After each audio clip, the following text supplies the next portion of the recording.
Your source for everything paranormal. Para-X. The views expressed and the opinions given by the individual host and their guests do not necessarily reflect those of Para-X, its affiliates, or its sponsors.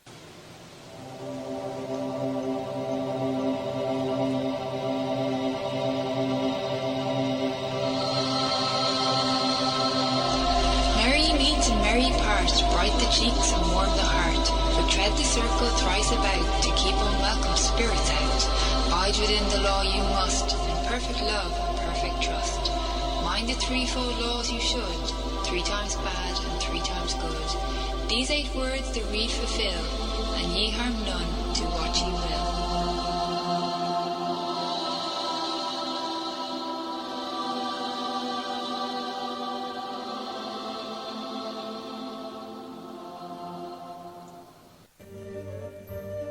Welcome to Stirring the Cauldron. Now, here's your host, Marla Brooks. Hey, merry meet everybody, and welcome to Stirring the Cauldron. Tonight my guest is Kathryn Hudson, and we're going to be talking about how you can discover your soul mission. Now, Kathryn is a certified angel therapy and crystal healing practitioner and a Reiki master teacher as well.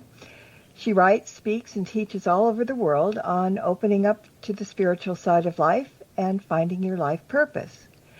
Now, one quick reminder, if you've missed any of the shows, you can go over to the show's YouTube channel, which is Stirring the Cauldron Para-X.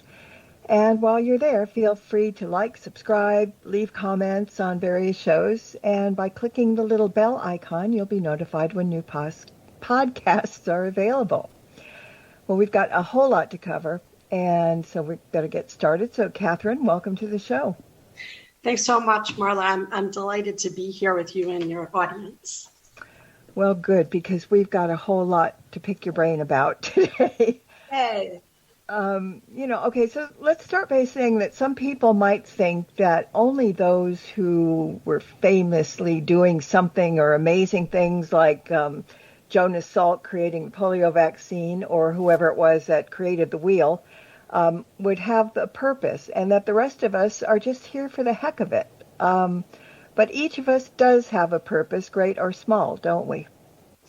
That's absolutely right. And I would go further in saying that each soul comes into this life sent on a mission. And so in terms of that soul's experience, there's really no such thing as great or small, but how profoundly and how deeply and how fully it's expressed. Mm-hmm. And, we hear about past life regressions and the like, but your book is about calling on angels to manifest our life purposes. When did or how did you first find that you could work with the angels, and were you consciously trying to connect with them, or did they find you? So they found me, first of all, but just to highlight that the book does talk about accessing the help of angels to find our life purpose, but the book could also just be approached as exercises to find our own purpose without the help of the angels. I just figured, certainly for myself, when I learned that there was help to be had, I accessed it as quickly as possible. And it does make the path simpler. So let's see, I was not where I was meant to be. And some people might recognize that in a job that didn't fit, in a life that didn't fit, in a place that didn't fit. And partaking in behaviors that really didn't fit either. And so I found myself in the middle of Manhattan in a bank when a person walked straight up to me, and I was trying to dodge clients that day. I was pretty hungover, frankly, that day. And this woman persisted to wait for me while there were other officers that were trying, hello, welcome, can I help you? They were in competition for clients, and I really kind of didn't care. So I had a bad attitude, and this woman persisted in waiting for me. So finally I gave up, and I come from the Bronx originally. So when somebody affirms themselves, so clearly it's something to be respected. So I had given her my back. I turned back towards her because, when somebody's staring at you from behind you, you can feel it. I felt it. So you turn around. I turned around. I extended my hands. Welcome to the bank, as if hoping that she would shake my hand. Welcome to the bank. I'm Kathryn Hudson. How may I help you? And what this person, Angel, said in the next moment changed everything. She did not take my hand. Instead, she put an amethyst crystal, which I'm holding in my hand right now, into my palm. And it's about the size. It fills my palm. She placed it in my hand and she said, no, I'm here to help you. And this crystal will help you with your addictions. So for a moment, maybe for the first time in my life, I didn't have access to the quick retort, to the wiseacre comment. And instead, my brain was reeling. I was trying to figure out what was going on here. This was totally new. It broke the calm of my hiding experience. And finally, what my head came up with was, she's trying to sell it to me. So, and at that time, it was in the 90s. So crystals were not everywhere like they are today. So it was an odd thing. So I raised my head to tell her, excuse me, ma'am, this is serious business here. We're not. But she was already at the door. So this person came into the bank right across the street from Grand Central Station. It's still there. Sometimes I go on pilgrimage to remember. She came in, delivered the crystal and the message, and she left. So, as you can imagine, from that moment, the carefully built protections I had against the life, that was really the call of my soul. I had been following the path traced out by society, the good school, the good job, blah, blah, blah, but I was miserable in it. And with one fell swoop and one crystal, amethyst, this angel walked into a bank and changed everything. So it was definitely not me looking for them. I would say that when I was a very little girl, I was very open, and the company of angels and the company of ascended masters like Jesus, for example, accompanied me in scary times within the house when I was little. But as I grew, I shut down those doors. There was a lot of anger, drama, and I kind of had turned my back on the spiritual world, the world itself. There was just a lot of anger. So I closed down my sensitivities, and that was part of why I was drinking, of course, to limit how easily penetrable I was, to try to gain some control and be more impermeable. But that morning, it was about 10:30 in the morning, that morning, everything changed.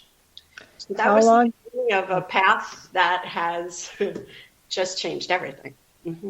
How long did it take for you to kind of get your head around that and get back into that spirituality mode, as opposed to just dropping everything and changing? Because clearly you said when you were younger, you had that spirituality, and most kids do, but they get talked out of it. Well, there's no such thing as this, or, whatever, and whatever. So, how long did it really take you to understand what was really going on and the transition that you were going to have to go through? Yeah.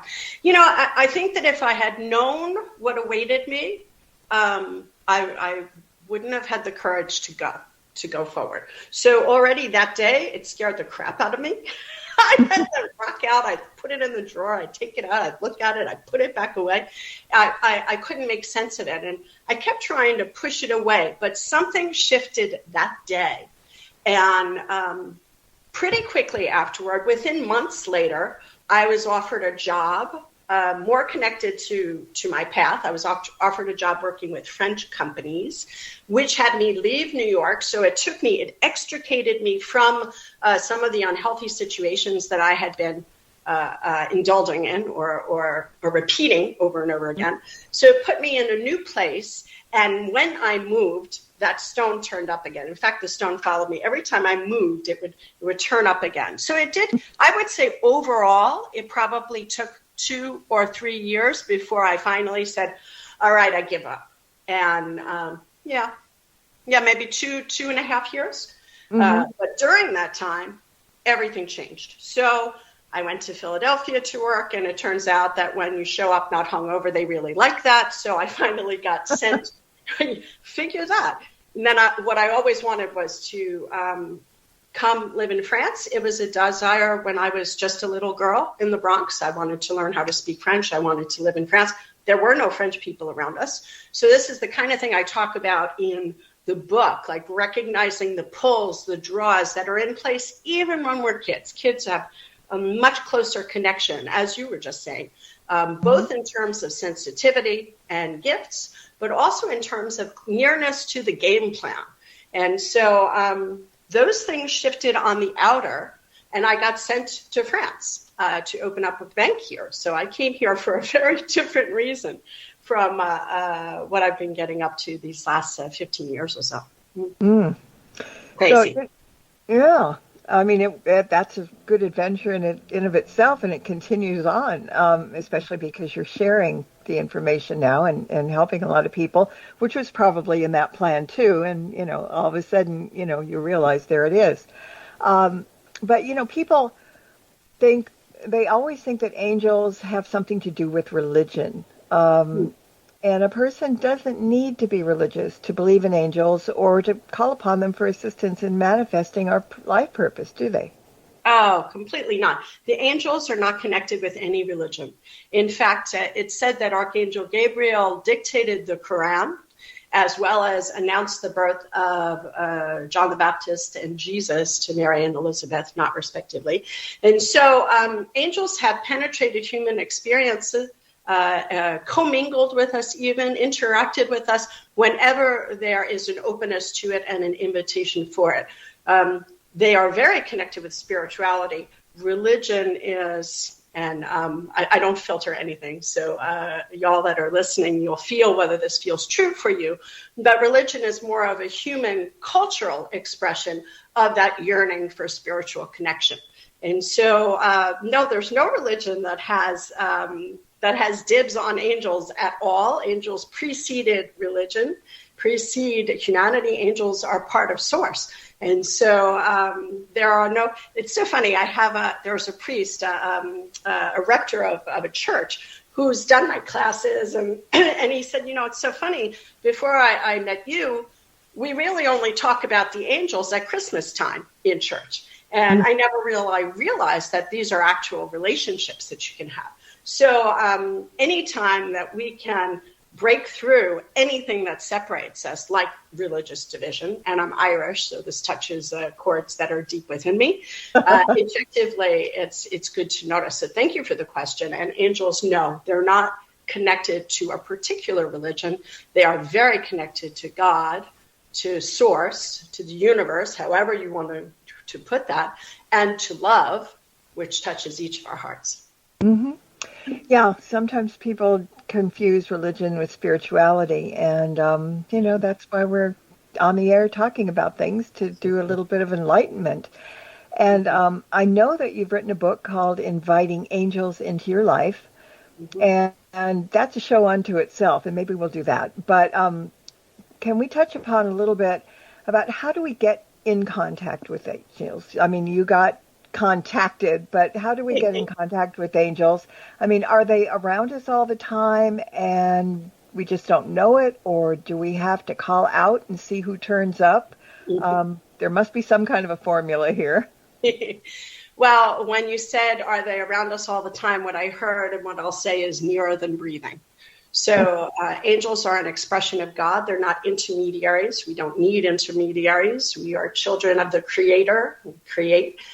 Angels are direct roots, a personal connection, because so many of us as human beings, we have a thirst for being seen and known and in interaction and loved personally. And so angels facilitate the source or God or the universe accompanies us. We're not just dropped off here on earth and abandoned. So the first thing is that, yes, they're absolutely all around us. They were there when the plan, the mission was set, and they're there through the whole lifetime and will support that mission in any way possible, support us in any way possible. However, they can't intervene or interfere or do something on our behalf. The free will is a rule that's respected, and that is to say, for it to open up, to invite angels into our life. In fact, it's so simple. It's just, guess what? We just invite them. We can invite them with whatever words, with whatever yearning in our heart. I remember that at that time in my life when that angel showed up at the bank, I was tired of the life that I was living. Mm-hmm. And I had called out for help. And I didn't specifically call the angels, but that was sufficient to respect my free will. And once the free will is respected, once there's an invitation, there's always a yes. And so what I like to suggest to people is just try it. Just say, okay, you don't even have to believe, which is, I mean, they've got such a great sense of humor and they're so understanding of us. They realize how difficult it is down here sometimes. And so something like, so simple. Okay, angels, I understand you might be out there, all right? And if you are, give me a sign. They don't mind being asked for signs, which is in opposition to what so many will say, because the guardian presence is there only for you. Your guardian presence is there only for you. And so the moment that we crack that door open, even a tiny bit, it's like a great wind of grace blows it wider open. And so the idea is, okay, I'm open to experiencing this. Send me a sign. And then, of course, after we ask for the sign, we have to be attentive and pay attention. Mm-hmm. Yeah. And I was just going to bring that up because I was going to say that, how do we know that we're in contact? Because, the old saying is that when we come upon a white feather, that means an angel is near. And that may very well be true or not. But just knowing one is around us is not enough. But we need more than that. We need to know that, okay, there's a feather there in any way, shape, or form, and being able to recognize, and as opposed to having them guide us along, one at a time. So what's the most common, well, it may be different for everybody else. I'm answering my own question. It may be different for everybody, but if you ask for a sign, can you ask for a specific sign, like drop a penny or, hear a bird chirp or, something like that? Because some people, and as you said, they'll ask, but they won't listen or, be aware. Yeah. So, and I was listening attentively because everything you said I was wholly on board with. So thank you. This is moving along very smoothly. I would just add that, yes, it can be different for everyone. We can absolutely ask for a specific sign, but that kind of takes the fun out of it. I think if you ask for a specific sign, just be open to the idea that it might turn up in a different way than you think. Mm-hmm. So if it's a penny, don't be surprised if it's a dime. That's 10 pennies. Or if it's a penny, don't be surprised if it's a magazine picture of a penny. There is one way, and I love this question, and I get it often, and I love the answer because it's just so helpful. It's been helpful to me, and I know it's helpful to those that I've shared it with. There are two ways to know if something is a sign. Well, there's probably more than two ways, but two ways that I swear by. The first thing is when we see something that's a sign, for example, if it's a feather, we've asked for a feather. Now, there are so many feathers. I mean, here in Paris, there are pigeons everywhere. There's birds of all kinds. And so there are so many feathers. So how do you know that that feather is really a sign? The first way is that your eyes will fall on the feather that's a sign for you, and there'll be some kind of reaction in the physical body. Our physical beings are keyed in and tuned in for this kind of interaction. Our bodies, our physical beings, our vehicles are much more trustworthy than our heads very often, because our head is trained by the world that understands so little, and the body was created by source. So the first thing that you might get is a reaction, maybe a catch of breath, or your heart's beating faster, or you get goosebumps. So there's some kind of a physical, oh gosh. That's the first way to know it's a sign. And I think the second way to be sure is when the head says, oh, of course there are feathers, there are birds everywhere. When there's some kind of rejection, at least in the beginning, when there's some kind of rejection, because the brain, the mental aspect, which has tried to control the journey up until this point and doesn't really want to let anything mystical in, is going to try to block receptivity. Very, very often this happens, block receptivity of the signs. So it's like a double confirmation. The first confirmation is your body will respond. The second confirmation is that your head will respond, and not in the affirmative. So anyway, play with that, if you will, because it's a delightful way, I think, to get double confirmation when we're starting to work with signs. Of course, as time goes on, we don't need that anymore. We become much more comfortable. The angels give us sufficient proof, and I will say every day there's proof. I still ask for signs. Why? Because they're fun, because it's enjoyable. It makes every day. It's like if you're in love with somebody and they leave little love notes for you to find in places. It's just delightful to get those messages of love and support and encouragement, and in different ways. Mm-hmm. And I think one other thing, too, is that we need to learn to trust our intuition. Mm-hmm. Because sometimes you think, well, I'm just making that up in my mind. But, if you have a good trust in yourself and your intuition, that'll take you a step farther, too. Absolutely. And, I think that comes with practice, and it comes with time, just like trusting the angels. It comes with practice and it comes with time. If we think about it, these are innate graces. We're born with these sensitivities, and it kind of gets bred out of us. It gets trained out of us. It gets trained out of us by a school system that says only that which is, logical is true, and all the sorts of crazy things they tell kids in school. But effectively, moving into this kind of relationship with angels or with the divine in any sense, brings us further into our body. And it's in our body that so often our intuition is expressing. It's not always ideas that rise, but sometimes it's chills. So we know that there's good chills and bad chills. How did the body know how to do that? So we're getting messages already all of the time. Yeah. And we choose to ignore it most of the time because we're too busy doing silly things. But let's jump into something. You were talking about the soul mission. So what is a soul mission? Okay. So the book is predicated upon the idea that we come into this life born of source, so created, and lifetime after lifetime, a soul will journey. And that journey will bring learning and teaching and growing. And along that path of lifetimes, in each lifetime, every time we come into, I like to call it every time we come into the game, there's a particular objective. So I work, I work this lifetime with a lot of light workers.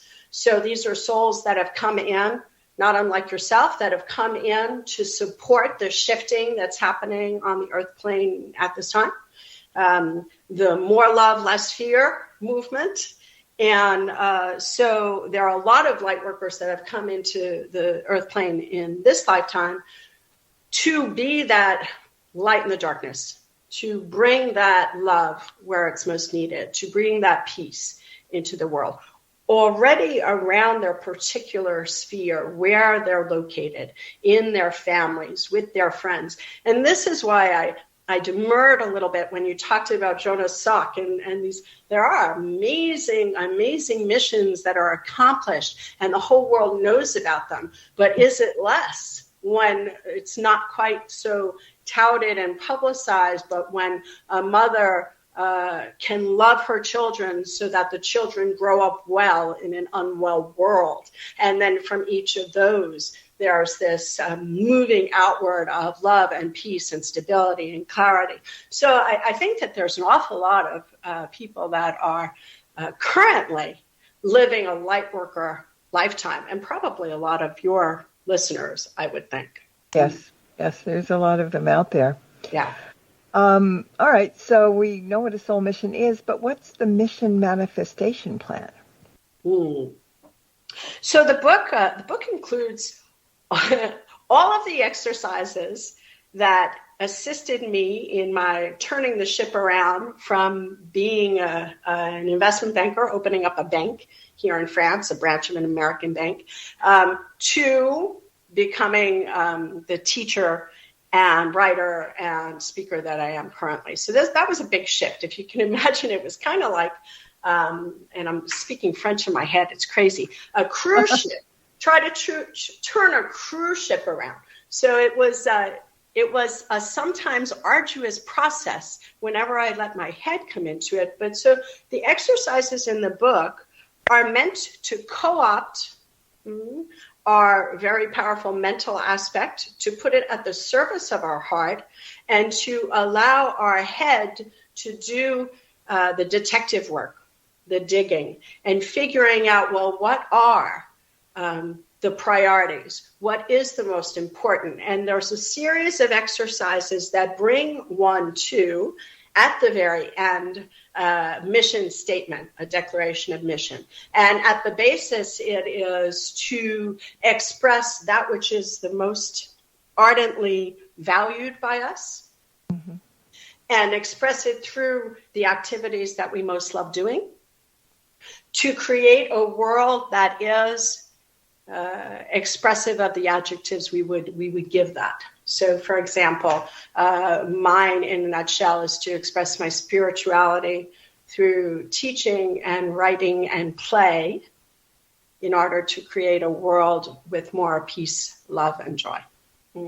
So that's just very briefly, but the idea is that we can actually kind of take ourselves by the hand and walk ourselves through exercises that uncover what's really most important. And I'll be frank with you. The reason that I needed to do all of those exercises is because my ship had gone way off course, and for many, many years. So at the end of my time in the bank, I knew that it was appropriate to leave the bank, but what the heck do I do now? I was only at the beginning of my renaissance, my reopening, and felt very lost. And it was because I had come so far away. So it took a series of adjustments to bring me back into line. And the beauty of these exercises is we can redo them and renew ourselves, because the mission, as it's expressed at any time, can evolve, of course. And so as the new comes to meet us, we'll either accept it and flow with it or not. But that's basically it. The idea is to sit down and look at the things that are the most important to us, understand why they're the most important to us, and then synthesize all of that down into a phrase, a mission statement, which facilitates the manifestation. It also guides us into a 12-month plan. Very easy, nothing heavy on it, because joy is part of the process, and joy is part of the purpose of every purpose. More joyful, more light. So the exercises in the book brought me and continue to bring me more and more into alignment with why I'm here. And basically what I did was I put a workshop I've been teaching all around the world into a book to make it more accessible. One of many books. I mean, you have a few books out there, and so you're spreading the word here and there all over the place. We've got to take a quick break in a minute or two, but in a nutshell, how beneficial is it for us to discover our soul missions? If we discover our soul mission, we're meant to. And if we're meant to, it's because it will add to the power of that expression of love that we are. So this book is not interesting to somebody who's not interested, but if even the phrase soul mission piques our interest, it's because there's something to plunge into there. It can add meaning and depth. It can add to self-respect and self-love, and thus it can add to loving everybody and everything around us. So it can be an absolute game changer. And, well, I know it was for me. But, of course, this, too, is individual. Yeah. Yeah. So sometimes, I don't want to run into the break, but sometimes then we're here in a life that we're not necessarily looking for a mission. We're just here. Yeah, well, think about somebody who's born into their mission. So I'm talking about a child musician of a high level, or an athlete who's, this is their passion and this is what they're doing. They don't really ever give themselves this question until, if and when such day arrives that they're no longer doing what their passion is. And there are others who are experiencing why they're here, but it doesn't pass through the head. So I know many people who don't pose these sorts of questions to themselves. That does not mean that their soul is not living the life that they're meant to live. It's just it's not going through the head. It's being directed at other levels. And so it really is a very unique proposition. It's why I said at the outset, this book is specifically for somebody who would be saying, well, where's the meaning in my life? Why am I here? And we know that not everybody poses these questions to themselves. Okay, good. Thank you. All right, we're going to take a quick break, so everybody stay tuned with us, and we'll be back in a couple of short minutes. Stirring the Cauldron will be right back, so don't go away. If you end up with webbed feet, remember, you've been warned. Throughout time, events have occurred that have shaped human history. Spirit voices from the past have many stories to tell, and for the past several years, channelers Barry and Connie Strom have been conducting live channeling sessions and relaying those stories and messages from those on the other side. We invite you to tune in to Barry and Connie's new show, Channeling History, on the Para X Radio Network, every Sunday night at 9 p.m. Eastern, as they relay the messages of those voices from the past. The ones who have witnessed history firsthand, and those who have made history themselves. There's a great new radio show on Para X. 2 hosts, 1 hour, and too much fun. Stephanie and Heidi not only talk about the latest goings-on in the supernatural worlds, they live it. They want to hear from you. They want to help you understand and guide you. And they want you to tune in. So, grab a friend or come alone to gather around that metaphysical table with Heidi and Stephanie. If you're interested in the worlds of the unseen, tune in to the Gathering Radio Show, Tuesdays at 9 p.m. Eastern on Para X Radio.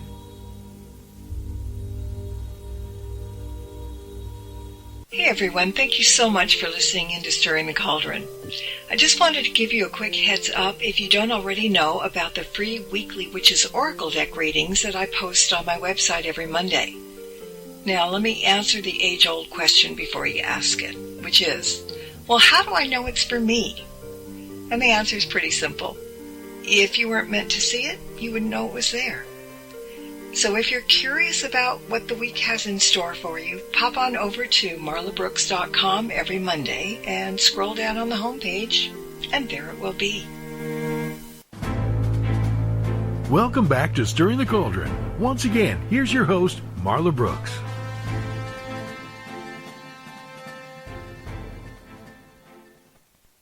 And my guest tonight is Kathryn Hudson, and we're talking about her book, Discover Your Soul Mission, Calling on Angels to Manifest Your Life Purpose.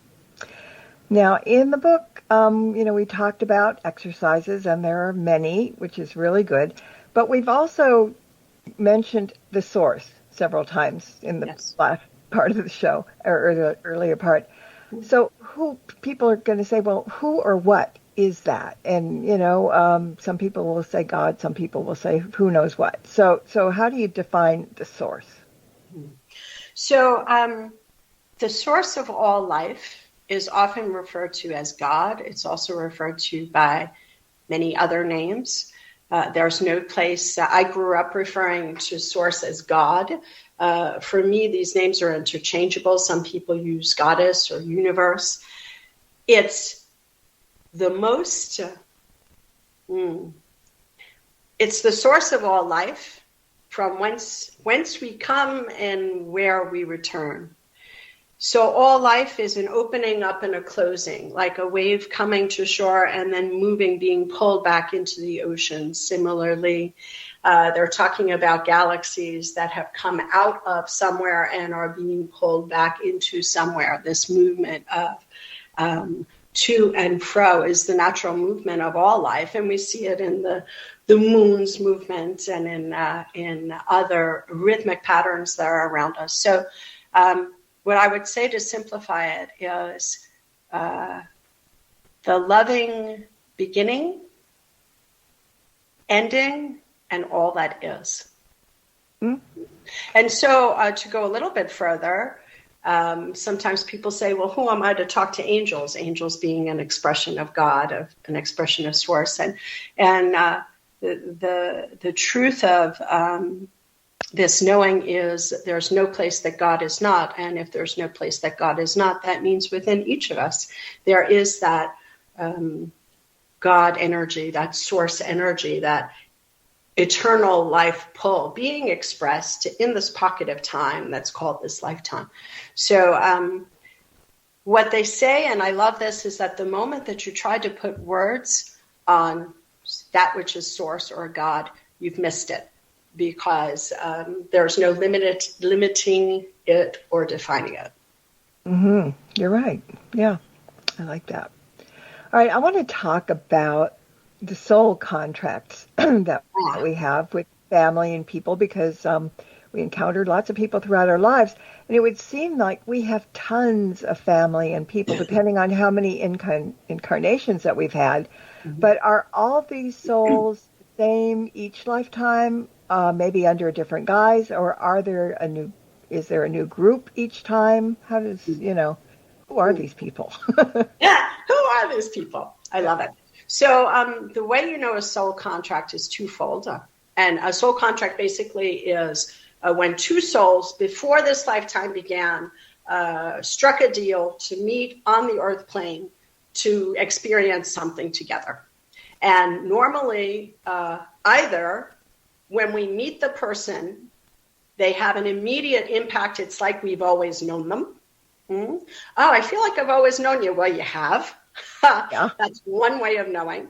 And another way of knowing is if the relationship with this particular person has marked your journey significantly, whether positively or negatively, but it has impacted the path that your life has taken. So soul contracts in this lifetime are really actually very specific types of relationship. And it doesn't mean it's not like everybody that you had in your second grade class. It's really specific people that have marked your journey, perhaps are continuing to mark your journey. And then, of course, those indelible, wonderful experiences where you feel like you know this person lifetimes, and it's because you have. So not all souls come into the game at the same time, lifetime after lifetime, although there are twin flame type of relationships. There are soul relationships where when one is is on the earth plane, the other will be watching up from above.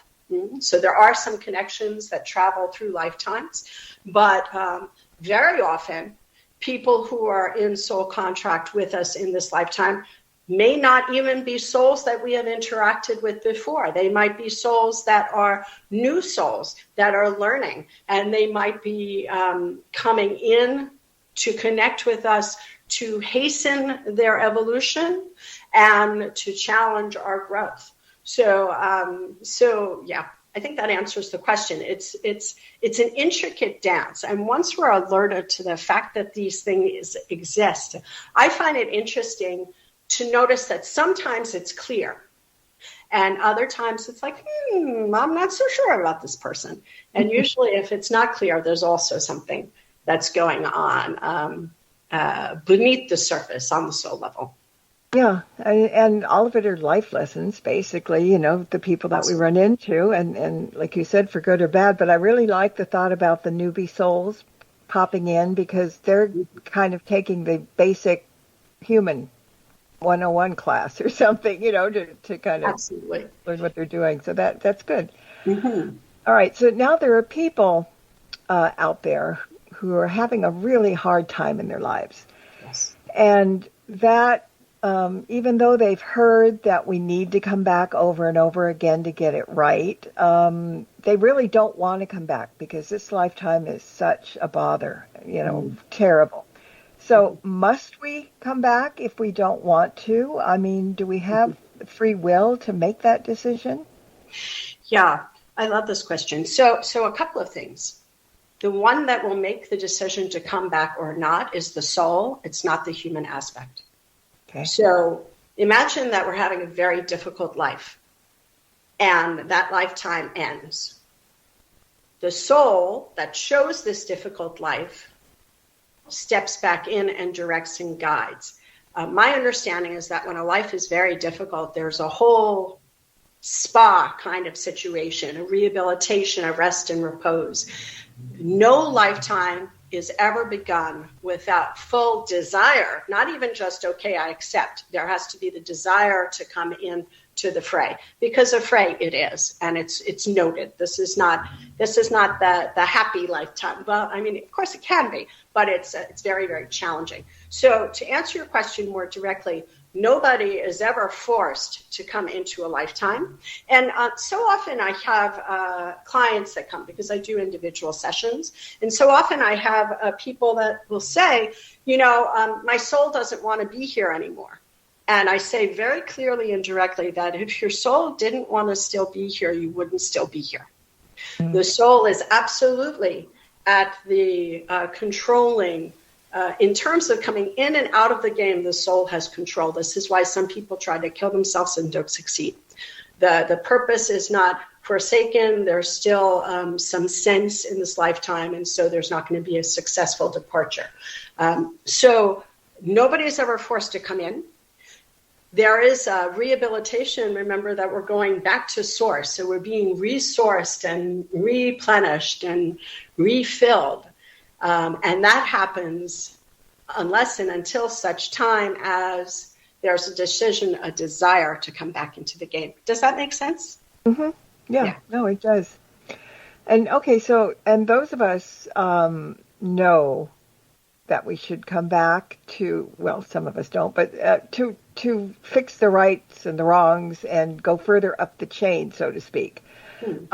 So people might not understand, what are we striving for? Where are we going when we keep going up and trying to fix things along the way? Yeah, so a couple of things. So kind of what you're talking about is karma, balancing karma, making up for things that have happened in the past. And that is very operative for most lifetimes as we move through and evolve. My understanding is that these days, everything is accelerated. And it is absolutely possible to step out of the karmic wheel at this time. There are ways to do it. In fact, there's no doing of it. It's by grace. It can happen. But what is the purpose? What are we evolving towards? And that's that realignment with source. So coming from source, forgetting that we are source, and then moving back into alignment with what? With pure love. With pure love, peace, joy. There was a time I would have said, oh, how boring. But I think in the days that you're talking about, there's so much difficulty and there's so much hurt and there's so much hardship that becomes more and more true enticement to live in peace, to be joyful, truly, to be able to open our hearts and love without being afraid of getting smacked down. So even as individuals we're evolving, each of our evolutions as we grow and open feeds the wave that's carrying humanity forward. So I'm very hopeful about the future, despite how dark it is currently. Well, yeah, and I'm not trying to be flippant, but we can get out of it when we're up there. I mean, the darkness is down here, basically. Absolutely. Ha! But it's true. Yeah, Yeah. I mean, the only place duality exists is here. Mm-hmm. And somebody's going to be asking this down the line. When we come back each time, why aren't we supposed to remember anything about previous lives, to give us a little hint or whatever? So a couple of things. When we come into this lifetime, already it's important that we forget. And I talk about this in the book. I call it the forgetting. The forgetting is important because if we had glimpses of what was before, we would remember that we are way more powerful, that our natural state is blissful, and there are already people who leave without knowing that. Imagine how many would leave if we knew whence we come. So that's the first thing. The forgetting of our eternal nature, of source, of the bliss of that unity has to be forgotten so that we experience the mission that we've chosen in this lifetime. Some people do remember past lifetimes, or they are attracted to past life regression work, which attracts them to a person who gives them information. So either they remember themselves or they remember through somebody else. And where that remembering occurs, it's occurred on purpose. Those are soul contracts. And it's because that will facilitate the movement of the soul in this lifetime through the person to straighten anything out that's bent and crooked, to undo any karmic knots that exist, and to free the movement going forward. For those that do not remember, the reason that we don't remember, and personally, there was only one point on which I was attracted to do a regression.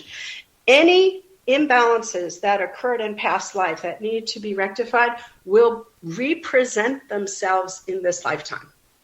So already working with the raw materials that we have here is designed to shift and rebalance our movement forward. Sometimes when we're looking backward to past lives, it complicates things and people get caught up and the ego has traps. And so for those that don't remember and are not attracted to regressing, to do past life regressions, either themselves or with somebody else, it's because anything that needs balancing is going to already show up. And it's never going to feel right until it does, until it is rebalanced. And a lot of that is expressed as finding ourselves, coming up, growing up, coming through teenage years, being a young person, and maybe not having self-love or self-respect, and then that how terrible that feels, and then we find a way to break through to the other side and find that love. And so we don't necessarily need to see how many lifetimes in the past it didn't work. Rather, we can concentrate on getting to that alignment feeling place, that good feeling place, that self-love place in the example in this lifetime. Does that make sense? Mm-hmm. Yeah, it does. Yeah. So does each life on Earth only have one purpose? And is it the same purpose each time until we get it right? Or, can we multitask? Is the soul multitasking down here? There are many souls that are multitasking. Let me be more specific because I said it and I'm being corrected. So there would be a main thrust and it would be expressed in different ways. So for some people, that would be life purpose of being a parent to these souls.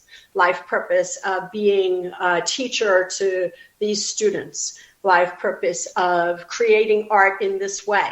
So the same person could have their life purpose of love and expression be expressed in 3 different ways. So the ways in which they can be expressed are myriad and very often will evolve for the length of the journey, which is why I suggest that we redo those exercises from time to time, especially one of them, that we redo the exercise just to check in. What's hot for me? Where am I being drawn? Where am I being called to express the light and the love that I am at this time? So you might go from writing to teaching to singing to et cetera, et cetera.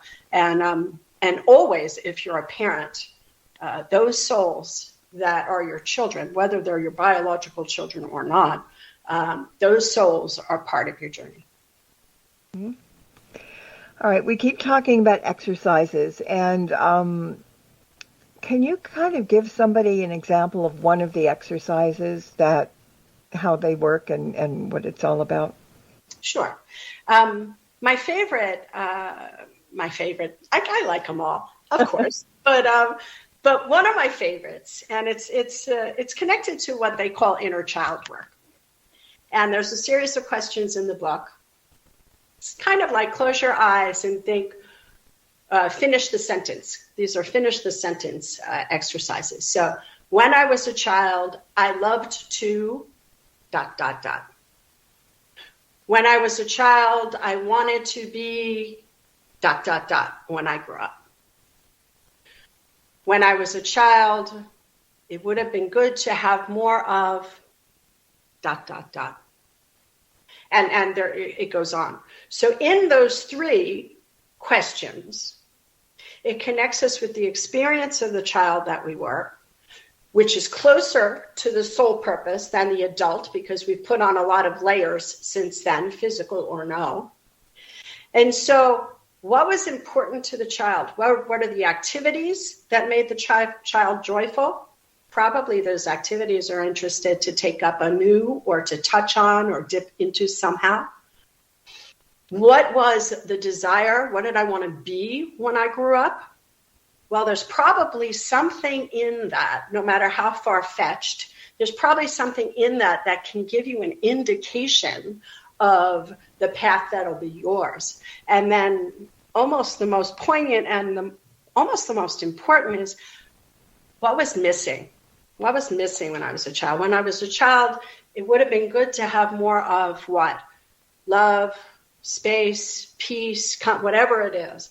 And then using that information to set up a plan. What can I do for myself? Because the child is closer to the soul. I'm going to use this as a way to realign myself with the initial values. So, for example, when I was a kid, I wanted to be a missionary. Can you believe it? Crazy. So, yeah, my father said, girls can't be priests.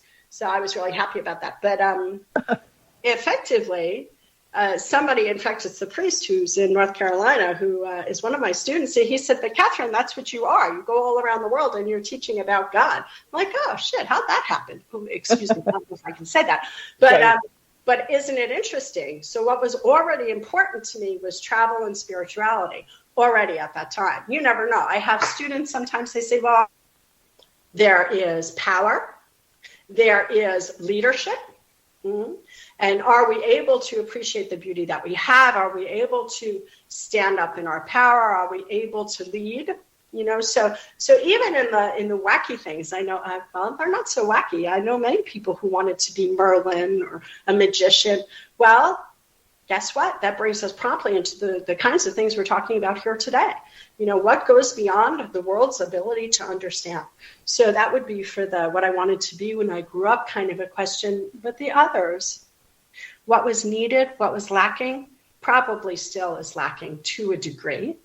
Mm-hmm. And so consciously going and fulfilling that. So one of the things that was lacking, there was a long list, but for me was space. There were 9 of us in that apartment. It was a walk up in the Bronx. There were a lot of people in that apartment. So I make a priority of having a little bit more space in my apartment here. And there's a terrace. I can go outside. I can feel more free, even if I'm in a big city. So we start to make choices, listening to what the needs are, and it allows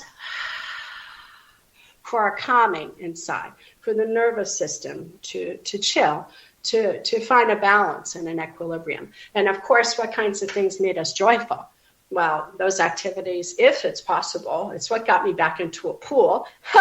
Those activities, if possible, are interesting to reincorporate. So anyway, I'll stop talking there. It's just, don't get me started, Marla. I apologize. But that's my favorite exercise because it gives us a direct line and it's really unique and different for everybody. Good. All right, we are quickly running out of time, so I would like you to please give out your website address so people can find out more about you, your books, Angels, and you've got a ton of events coming up and lots of other things of interest as well. Thanks so much. So that's Kathryn Hudson, Kathryn, Hudson like the river.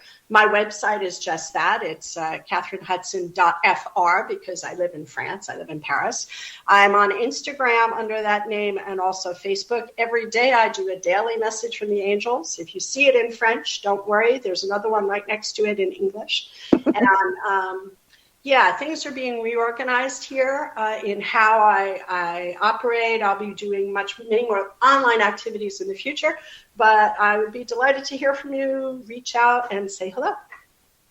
Yeah, I mean, I poked over to the website and I was going, oh, well, there's this and there's this and the Reiki and there's this. And you can spend a little while down there and getting a lot of information and good ideas and maybe some hope and faith and change your mind about things. That's important. Absolutely. It's one of the things I love about your website, that it's there and it's interactive. Mine is actually shifting and we're in the process of updating it so that it is more of a tool in itself. And I did want to thank you and congratulate you for that because yours is that. Well, see, I'm like a little kid. I go out and play on making a website. Yeah, there you go. Well, I want to thank you for coming in. I hope that you'll be back and we can talk about more different things. Yeah, I got great English going here. We can talk about other subjects and related subjects. And so I really appreciate you being here. And we also appreciate the listeners who are listening in. Yes. And until next time, everybody, blessed be and merry meet again. Good night. This has been another edition of Stirring the Cauldron with Marla Brooks. Be sure to tune in next week at the same time for another great guest and more fun. Any rebroadcast or other use of this program without permission is strictly prohibited. Copyright 2009.